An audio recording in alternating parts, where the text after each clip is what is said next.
of technology. Sometimes it doesn't work, but you know why it doesn't work, because it's user error. I forget to plug it in, or I fat finger something. But I know I'm not alone in my love of technology. I've been here for a few days looking at all of you coming in, and a lot of you are using a lot of devices. In fact, there's over 7 billion devices in the world. Can you imagine? As many as people. And in the US, our ratio of mobile devices to people is around 3 to 1, says Gartner, whether it's a smartphone, a tablet, gaming console, computer. So clearly, technology has immersed in our lives. We're addicted to it. We're dependent on it. And that's what today's talk is about. Technology is in your life. It's seamless. You use it every day. You expect it to work. But what about at work? Technology has also changed work.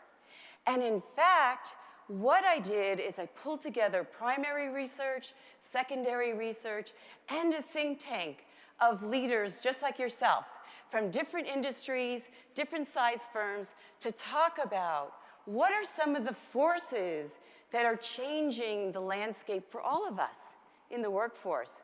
What are some of the skills that maybe we should think about, different from mathematics, English, problem solving, critical thinking?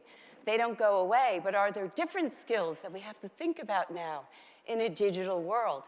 And what about us as leaders? Do we need to look at the workforce and how we run our firms and organizations in a different way? So we came up actually with 10 forces and 10 skills.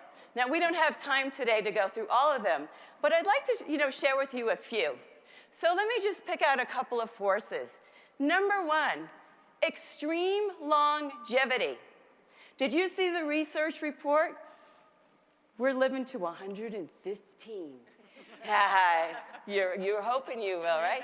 And a baby born today is going to live to 150, right? That's mind-boggling if you think about it, because a lot of us are not thinking in that direction.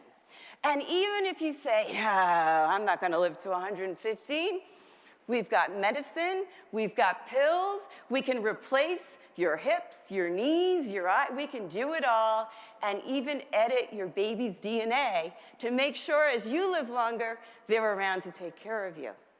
So clearly we're living longer. Now here's what I did. I went out to over 200 executives, just like you, and I said, what would you think if I said to you, you're living to 100?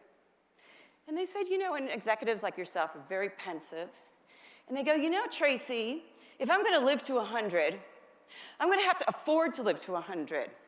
And if I'm going to have to afford to live to 100, that means I might have to work until 80 or 90.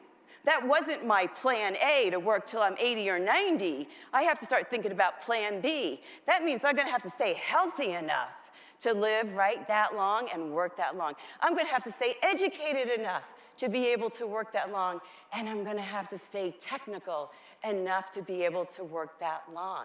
Mind-boggling, it isn't, right? Because now all of a sudden, the runway of work is endless, endless. You might even longer than some firms are in business, right? But let's talk about the flip side of having extreme longevity. You're dealing with every day, probably 3 generations in the workforce, maybe 4 generations in the workforce, and like McDonald's and Walmart tell me, they're working with 5 generations in the workforce. McDonald's tells me their youngest employee is 14 and a half on a part-time permit, and Walmart tells me their oldest employee is 103. He's a gardener in Arkansas, and everybody loves to visit him.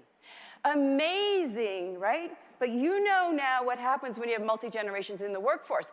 Everybody has a different idea about work. Everybody has a different idea about leadership. Everybody gets motivated in a different way. Everyone learns in a very different way. But you know what I hear about the most? Is every generation has a different idea about technology. Some generations love it and say, I should be working from home. I have the most powerful computer in my pocket. Why should I be going into the office? Face-to-face is over. Others say, why isn't everything on an app? It would be so much more efficient if our whole business were running on apps. And other generations say, we're very profitable without technology. If it's not broken, seriously, why do we have to fix it now? And then there's some generations like me who didn't necessarily grow up with technology, but I certainly have learned to appreciate its efficiency and have quite honestly become very dependent on it. But it makes me think, I like to go out to YouTube and watch different videos. You may have seen this video. It's about a young woman, presumably a millennial, Generation Y, who gives her dad, presumably a baby boomer, an iPad for his birthday. And she stops by to see, how's Dad doing with the iPad? And Dad goes, this is just great. The problem is, he thinks it's a cooking utensil.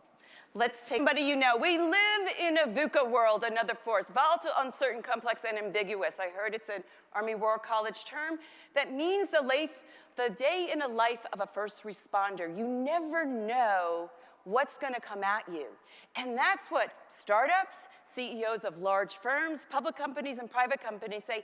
That's what it's like running a firm today. You just never know what force is going to come at you. For example, you never know when there's going to be, we're in Denver, a blizzard that might shut down your supply chain or close the banks in some way. You never know when there's going to be a cybersecurity attack. Oh my God, we never heard of this in the past, and now all of a sudden, the government, banks, individual healthcare systems, even schools are all worried about cyber attacks.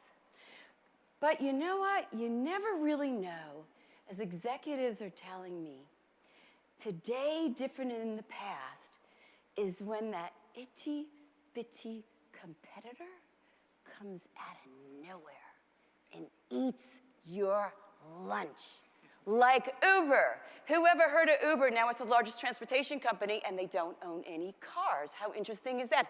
Airbnb, large hospitality firm, no hotel rooms. Isn't that interesting, right? We don't know about Bitcoin or blockchain. Where are the industries going? You just don't know. In a volatile, disruptive world, you never really know where the little competitor will come from and take over your business in a matter of years or months, which means we have to really change and think about ourselves in a different way.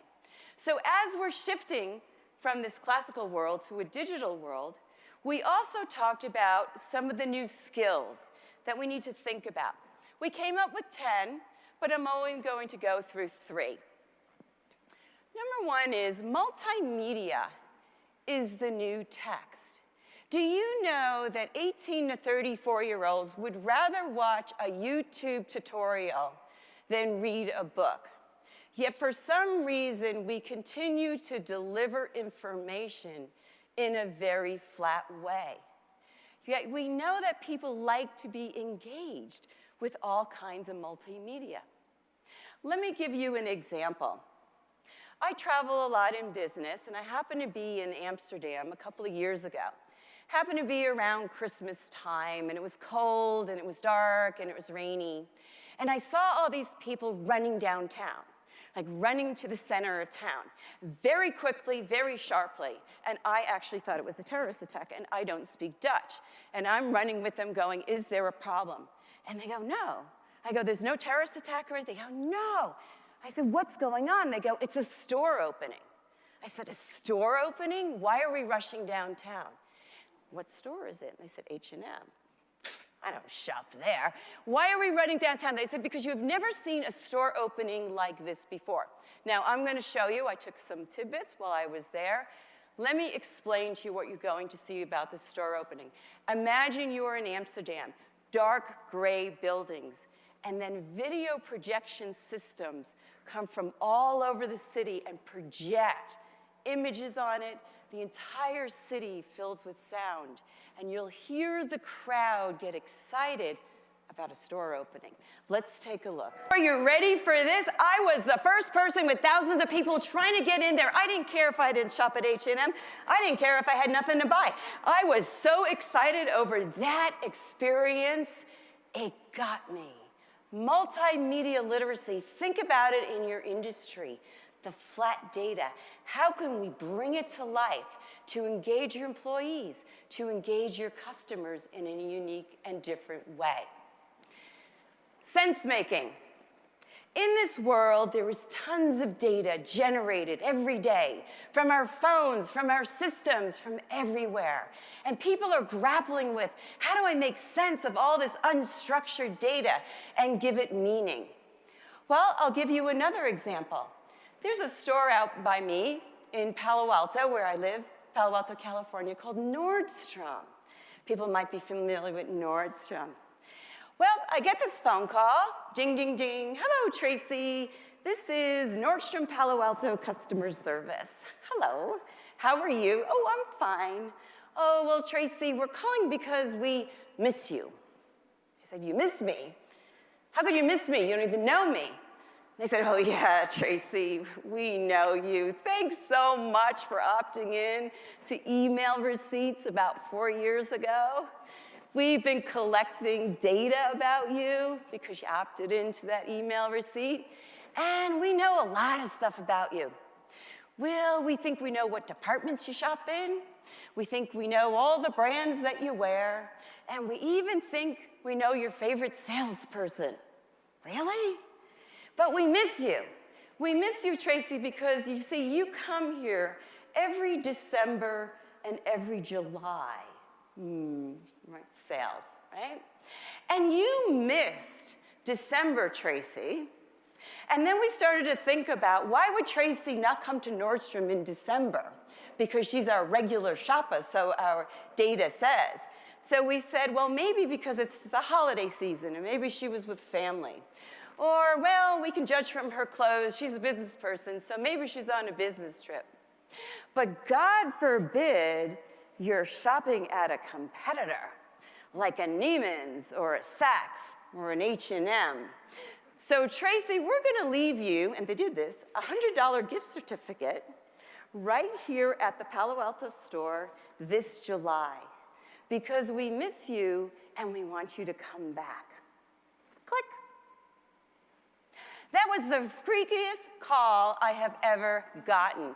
Really, really creepy, right? Think about it. Somebody called up and said, I miss you, out of the blue. So what did I do? I call up Nordstrom HR in Seattle, and I go, this is Tracy Wilen from Palo Alto. I just got this really creepy call from your Palo Alto store, and they told me that they missed me, and then they told me that they knew me, and then they told me they were collecting data on me for almost 4 years, and then they wanted me to come back, and they gave me a $100 gift certificate, which I think is really cool. But what is going on? And they go, oh, Tracy, data. We have data scientist interns here.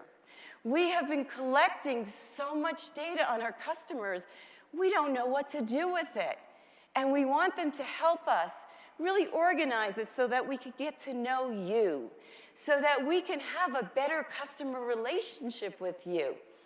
And maybe the inventory in the store could be better placed for when you come in the store. But ultimately, they just want to increase sales, right? Sense making. In a world full of data, how do we make sense of all the unstructured data? Last skill. Novel and adaptive thinking. Think about a trend or a technology. It doesn't even have to be in your industry. It could be in another area that maybe you could borrow to resolve, or even use a new technology that you never used before, to resolve a problem that you're already solving incredibly well, but maybe in a better or more efficient way. Let me give you an example. 3D printing. 3D printing came on the scene, right, quite a few years ago. I was in manufacturing. We used to put prototypes together, like little, assemble them. And then 3D printing came on the scene, and now all of a sudden we could print, right? We could pour liquid plastic or liquid metal into the printer, and we could print the prototypes. And then 3D printing now, you can print toys, right? I've even seen wedding icing for a cake. come out of a 3D printer. Really phenomenal technology that's pretty recent when you think about it. Well, now we have a plastic surgeon, Dr. Benasser out of Cornell. He's a reconstructive surgeon. He replaces people's chins, their noses, ears, and he's been doing it for a long time, very successfully. And he looks at the 3D printer and says, I wonder if I could pour liquid human collagen into the printer and print an ear, because that would be much healthier than the substance that I put in. Much better for the patient. Let's take a look at Dr. Benasser's printing. Isn't that amazing? Novel and adaptive thinking. Can you borrow a trend or use a new technology to resolve a problem that you're already solving incredibly well, but do it even better? So what did we conclude in all our skills? We said we definitely need a different kind of employee, and actually we need to be different kinds of leaders. And we came up with, as a big word, transdisciplinarity. Just think of a big T. We need people with breadth and depth and a technology overlay.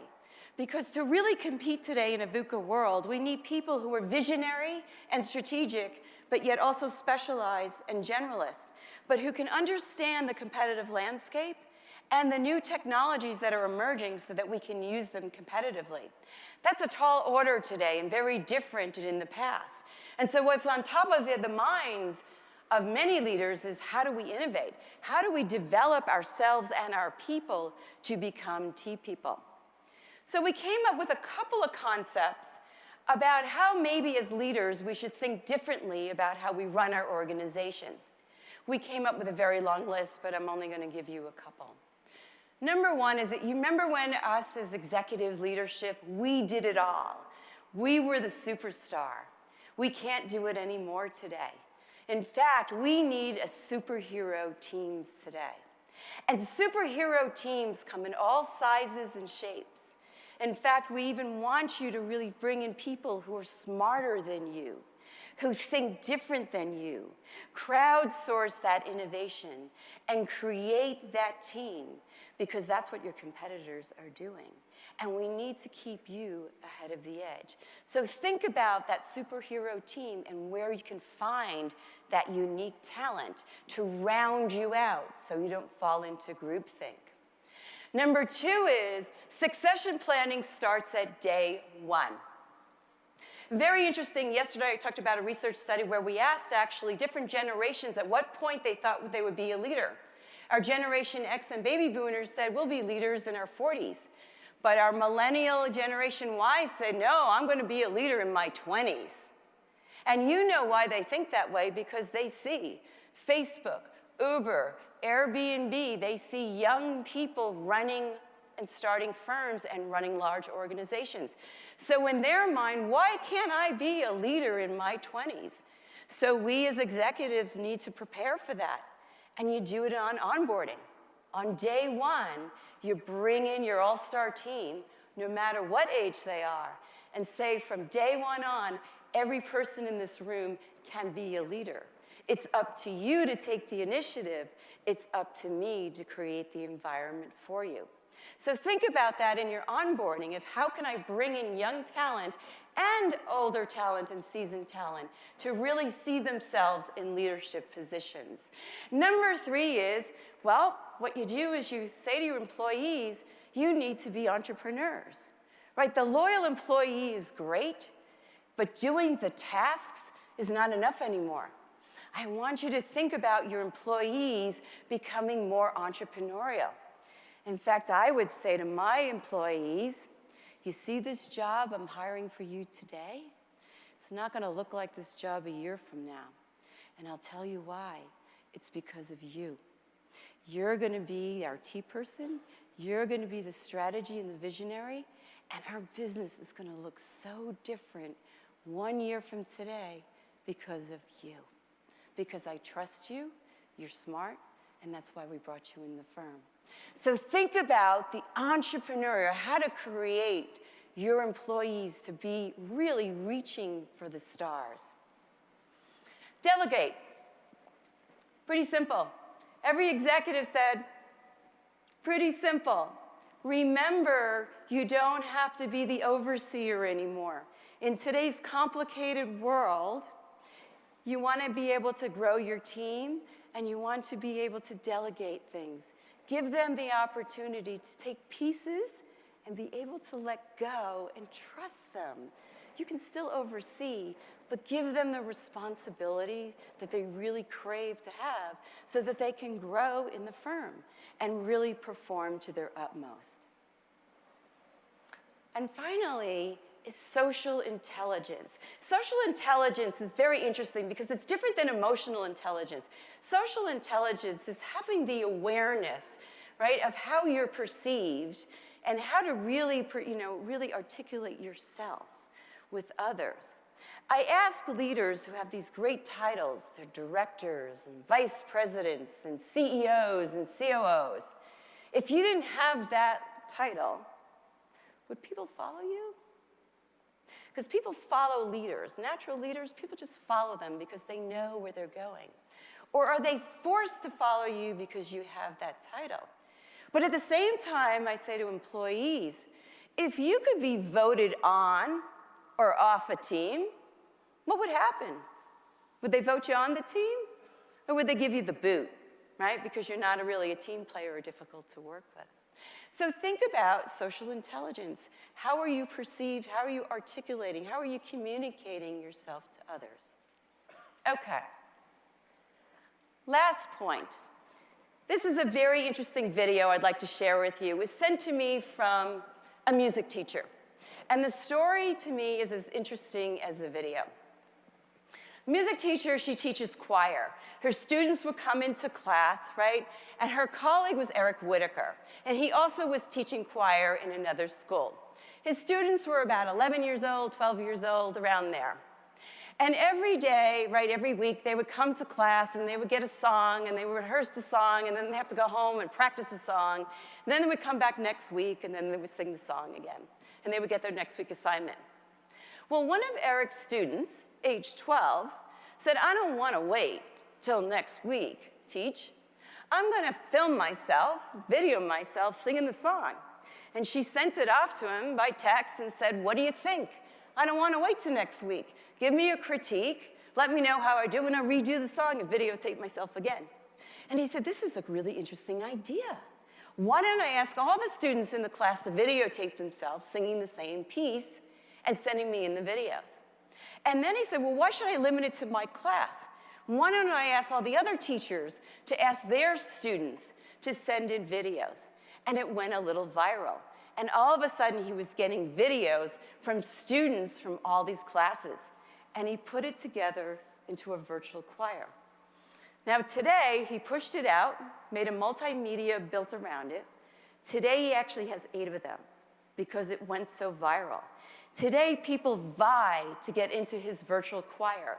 Professionals, individuals in music, everyone wants to be part of Eric Whitaker's virtual choir. I'm going to play you a snippet of the choir, I think it's number 5, where over 3,500 individuals participated in this one from like 72 countries in the world. Let's take a look. I brought some words of wisdom back to your organizations. And now I'm actually going to ask the panel to join me on the stage so we can talk about technology in your industry. Thank you.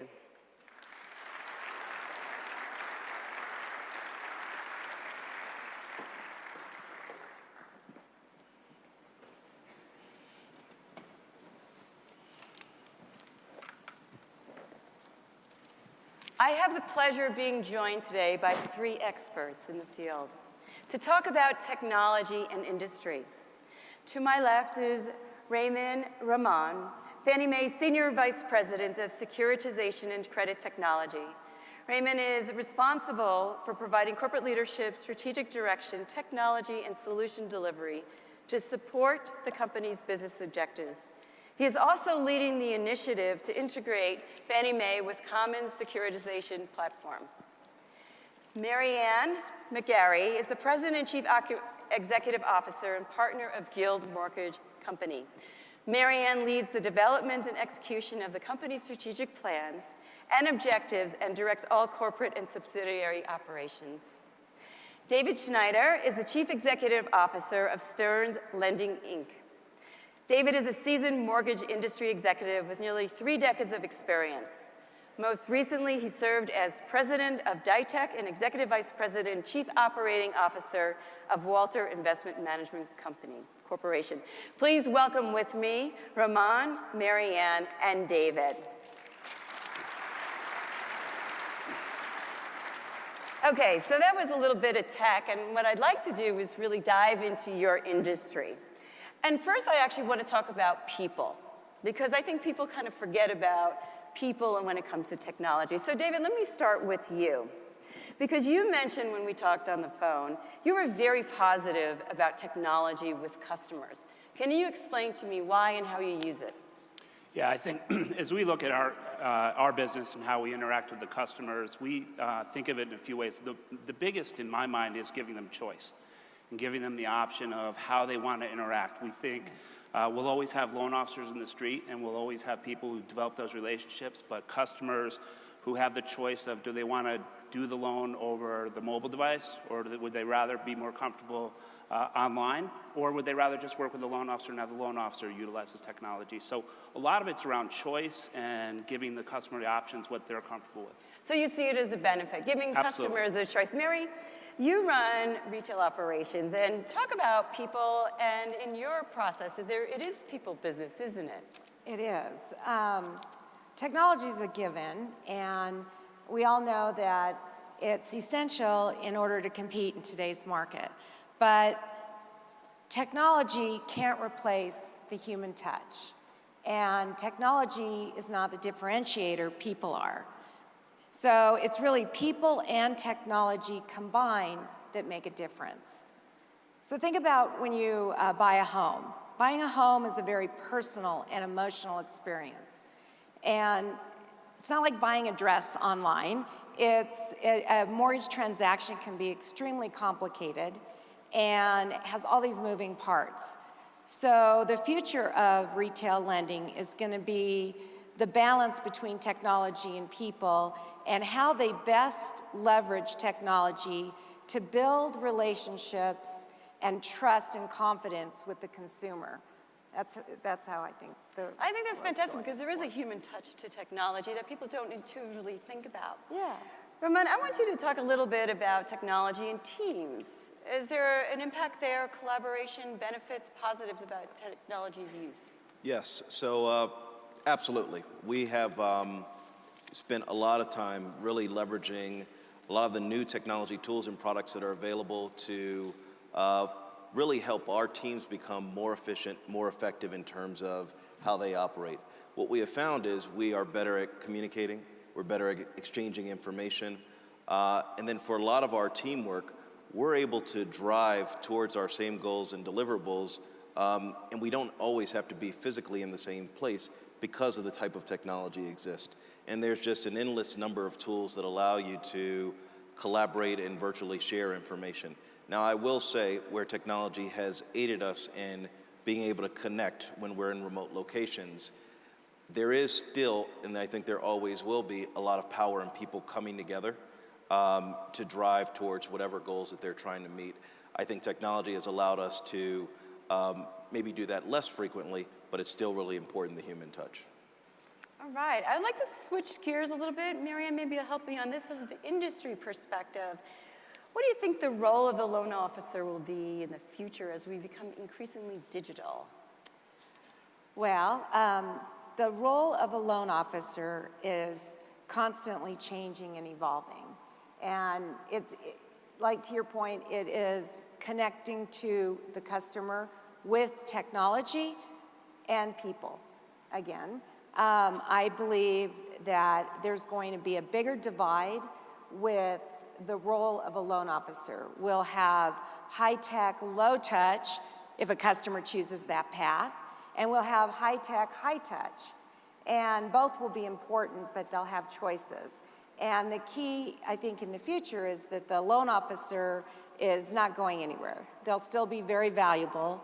The skill set of selling and closing a loan will always be important, but it's how that they incorporate and use technology to connect with the customer and build those relationships and their own brand.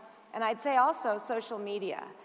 People have to learn, they have to embrace technology and learn how to use social media to sell, to get in the door, to get their foot in the door, get prospects, and then follow it up in person, communication, and so forth. So.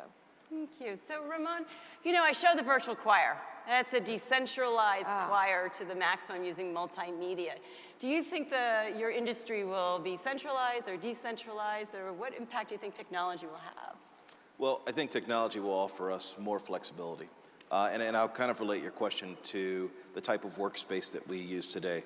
We've shifted away from a world of cubicles and offices and are really focused on open floor plans, giving our teams the ability to connect and relate with each other differently than they have been in the past. You know, initially there is some pushback and concern around kind of this feeling of loss of privacy, but what the teams quickly realize that they're able to collaborate in ways that they just couldn't effectively in the past.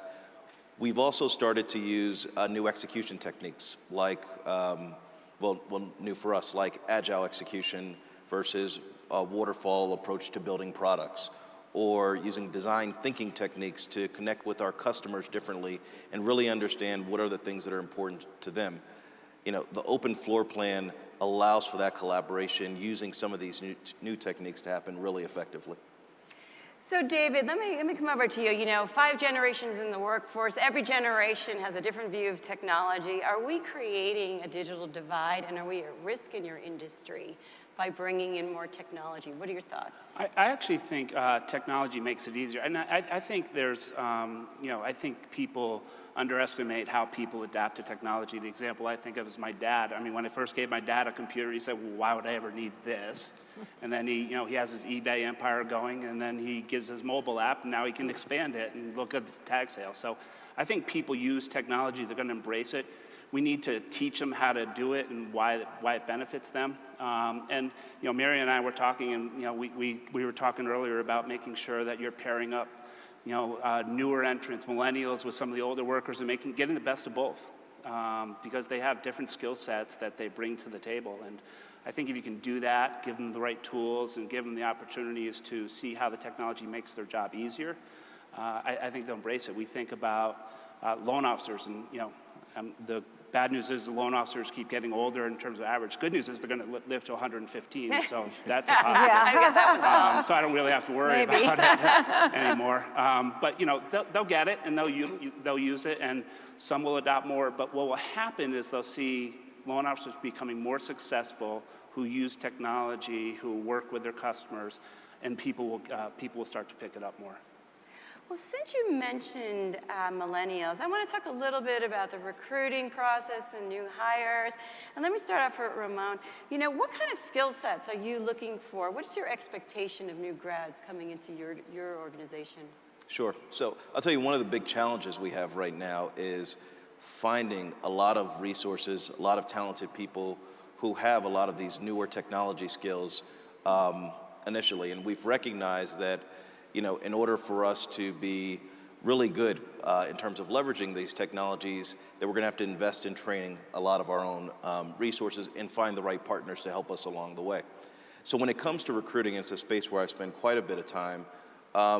It's really two categories of people. One are the generalists who maybe have a computer business engineering background, have a great work ethic, and a real appetite for learning and wanting to be immersed in the type of training programs where they understand what robotics process automation means or artificial intelligence, and they kind of get the hands-on experience from the training and are ready to apply that back to the goal of delivering digital mortgage solutions.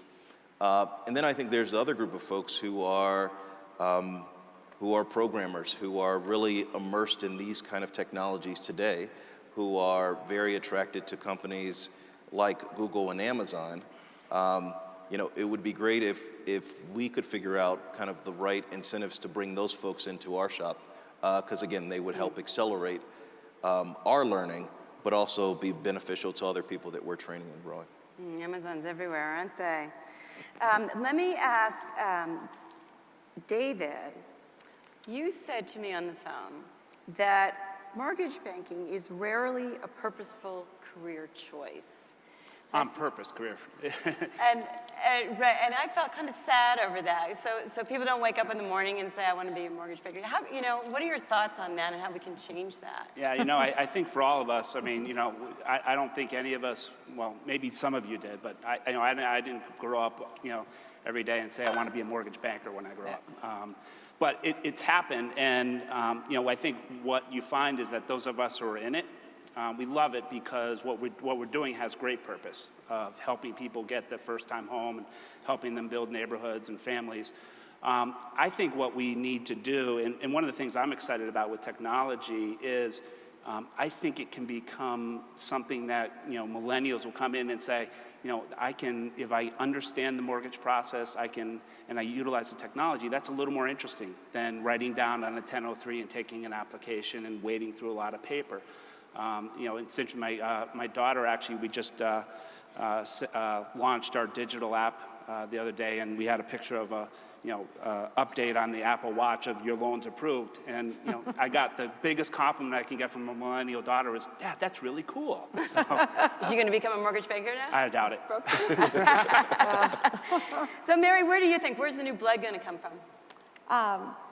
I think that we are lacking the young generation in mortgage banking today, and I think the average age of a loan officer is 50, and the new team concept is really beneficial in bringing millennials in, the new generation, and I think they complement each other, and they really, it's great because the younger generation can adapt technology. They're digital novices. They're not scared. They know how to do all that. But they don't necessarily know how to communicate and develop sales skills and closing skills. So if you team them up with a veteran, a mortgage banker, and together it's a win-win.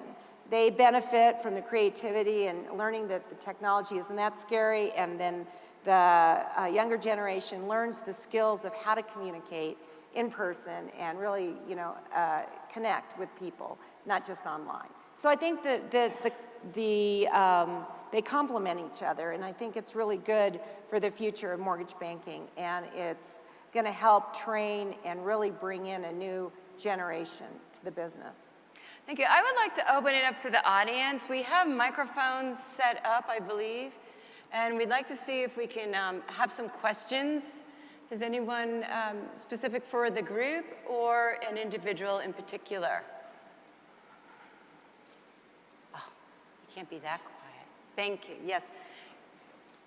Someone's got to start, right? Yes. Tim Murphy, Mortgage Professional America.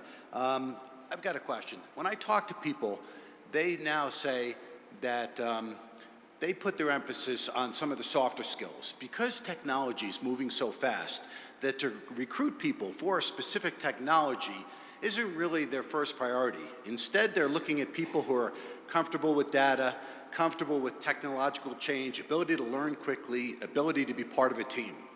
So can you comment on that? Are the softer skills becoming more important than specific technology skills? That's part A. Part B, if so, do you think that gives support to rather than doing a business degree, having a liberal arts education now has more support? Because there had been a lot of criticism of, is it worth sending your kid to school for a liberal arts degree? So that sort of would play into it perhaps too. Okay, that's a loaded question. That's a lot of questions, yeah. Part one was soft skills. Yeah, I know, it's really hard to hear the questions.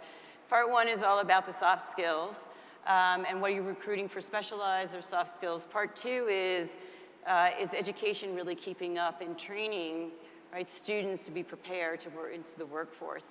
I'll ask each of you to take a piece of that and maybe respond to either part one or part two if you have some thoughts on that. Sure, I can get started. So I thought it's a great question, and I do think that soft skills are really important, and an individual's kind of work ethic and really passion for learning. Because technology is evolving so quickly, we're looking for people who are comfortable embracing really a path of continuous learning, who are curious enough to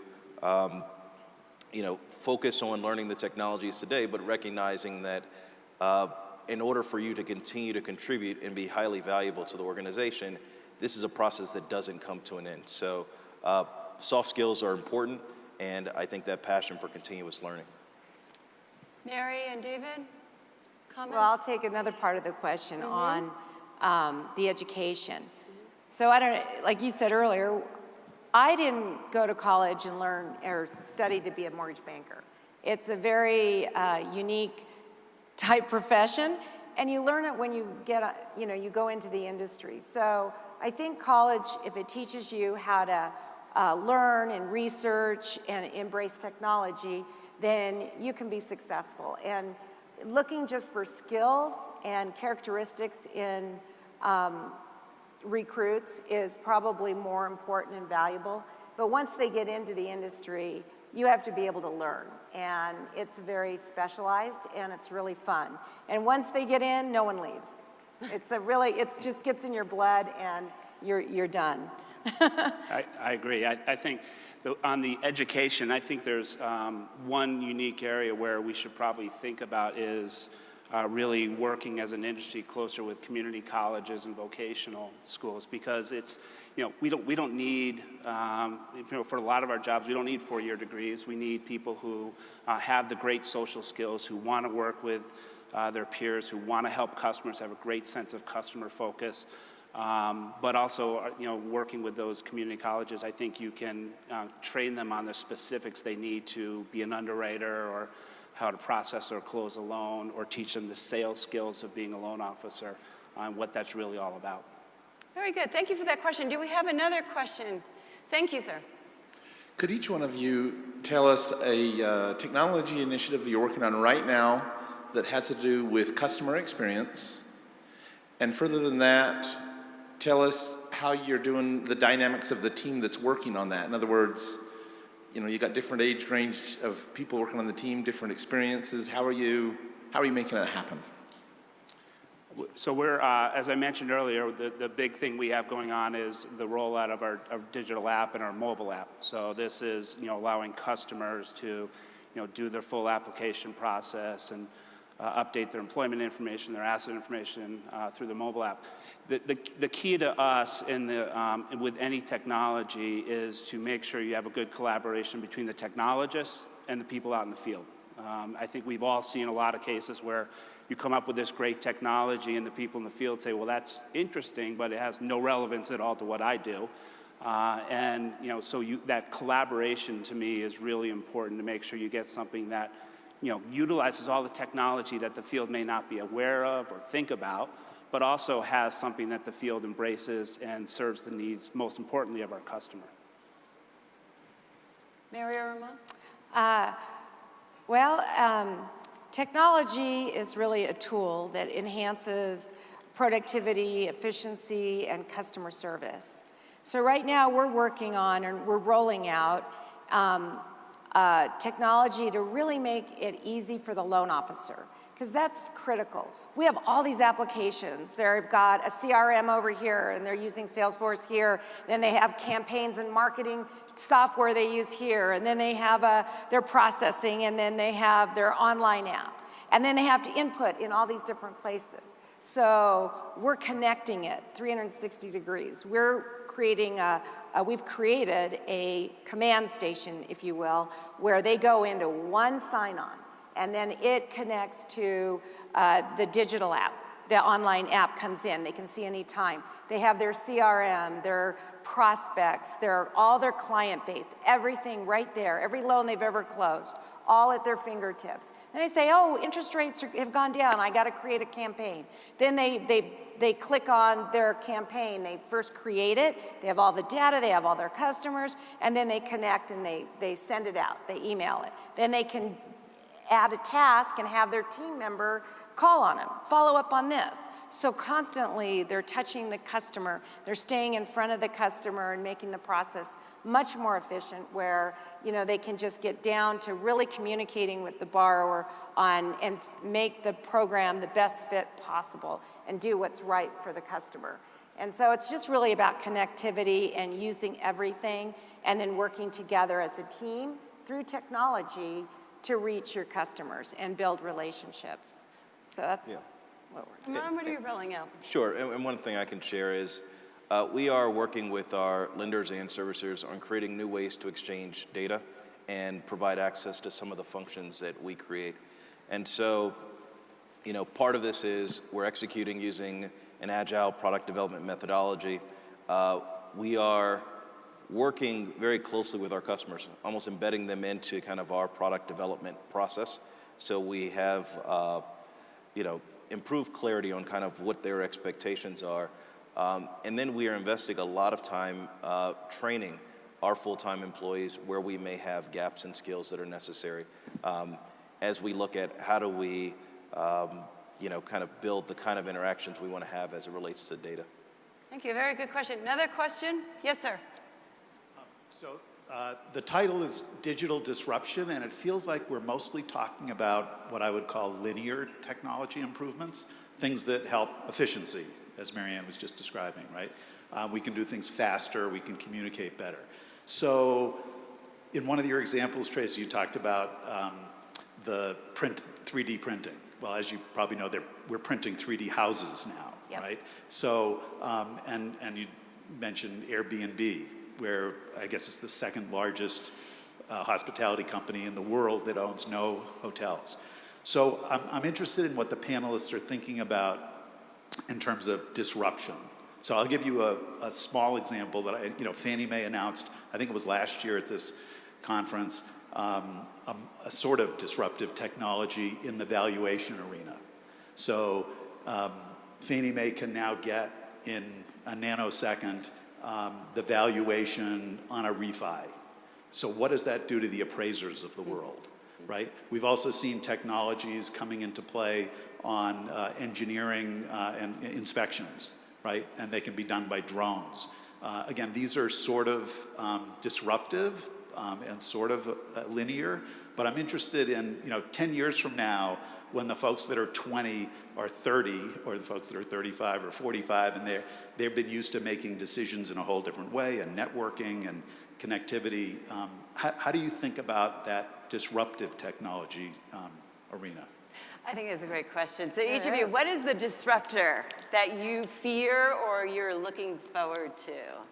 Yeah, I can get started. So great question. So I'll start with, I think the reason you're hearing, a lot of focus on, I guess what you had termed as kind of these linear technologies, is that in the mortgage space, there's a lot of opportunity to leverage some of the automation tools that are available today, right? So when we look at robotics process automation software, there are kind of endless numbers of opportunity where we can take a manual process and apply this software and take a step forward. When we look at how we exchange data and provide our functions, there are a lot of opportunities for application program interfaces. So I think these are technologies that are mature, being used in other industries, or the rest of financial services, but haven't been maximized in the housing space.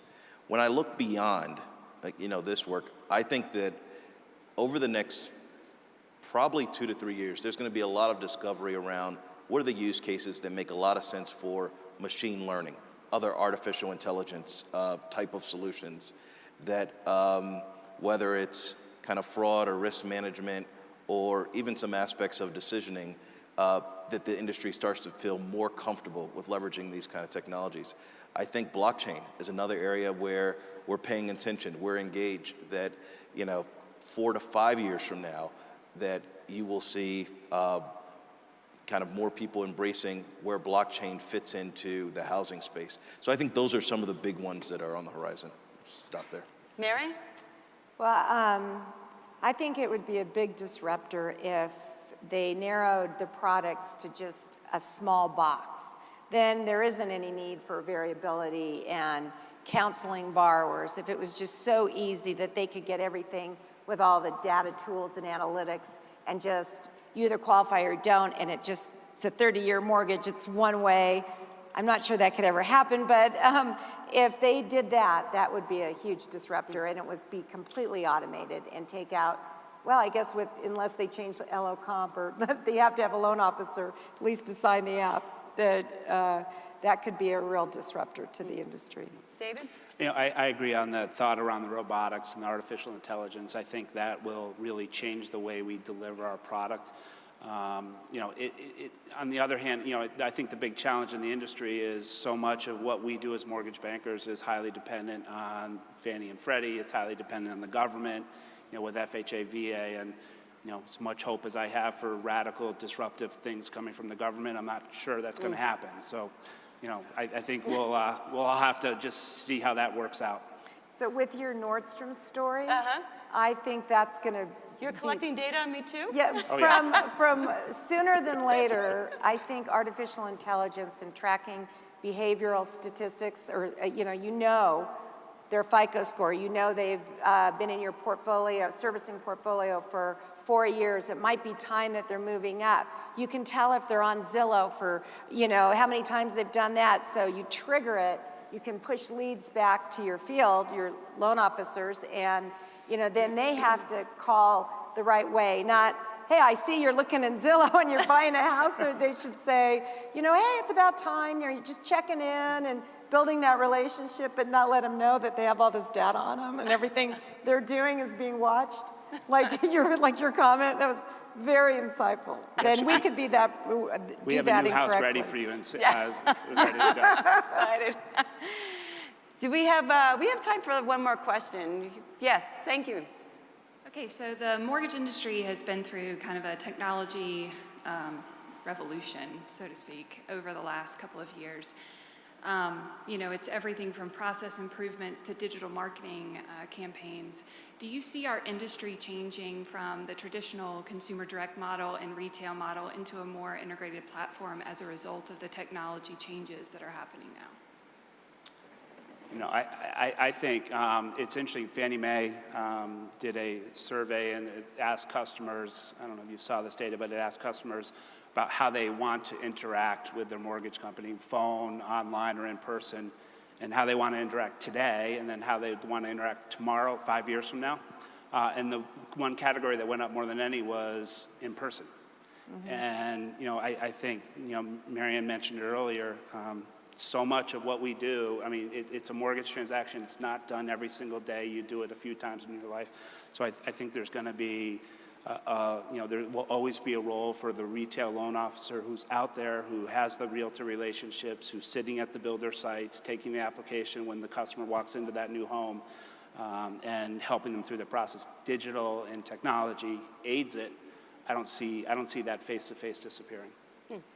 And I think the direct-to-consumer model, if it's all centralized in one place, you're taking away that in-person important aspect of a transaction, mortgage transaction. And even when you interview and you study millennials, they will say they want to know that who they're working with knows their communities, is part of it, and know what they're buying so that they can build that trust. I think that's more important than price to millennials. I think that was in your study as well.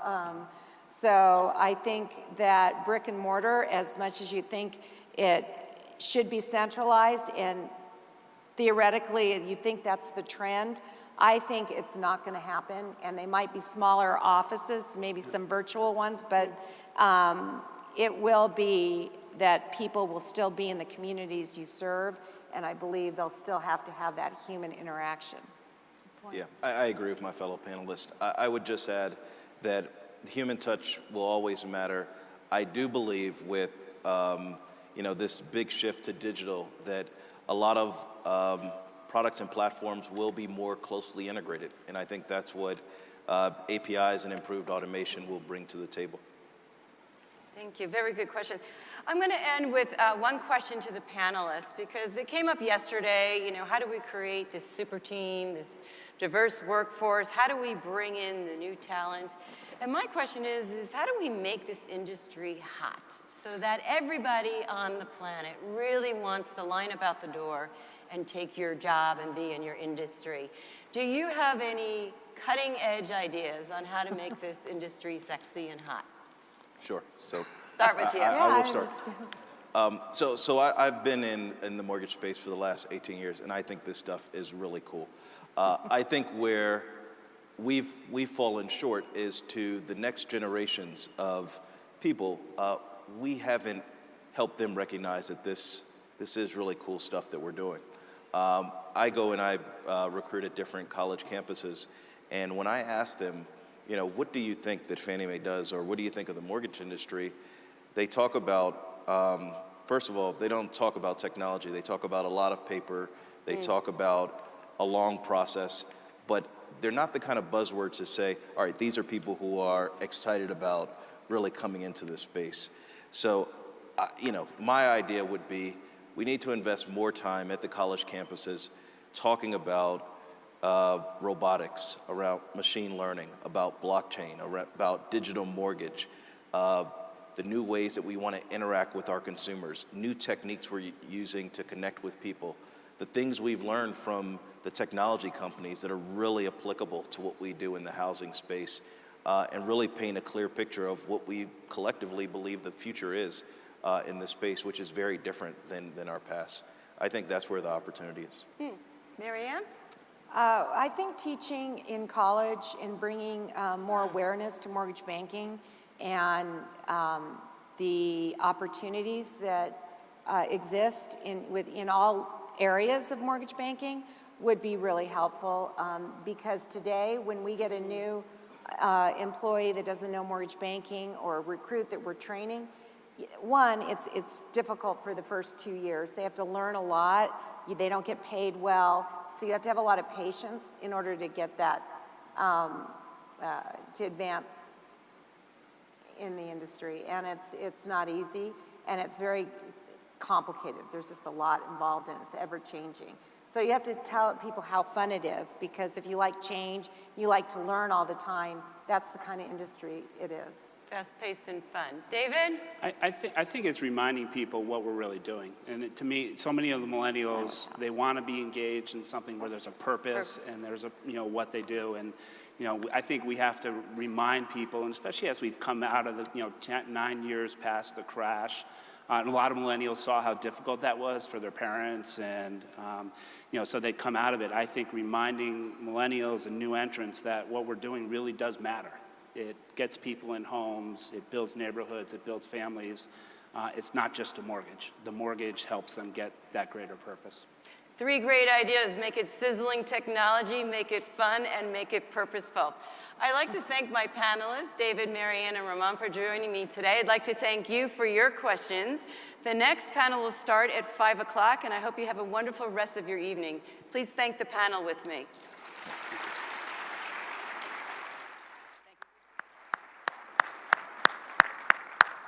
Another hand for a great panel. Thank you very much. All of you, you have great seats for the annual meeting of the Mortgage Bankers Association, so stay put. We will start the annual meeting promptly at 5 p.m. Please remain seated, and we'll be back with you. Thank you.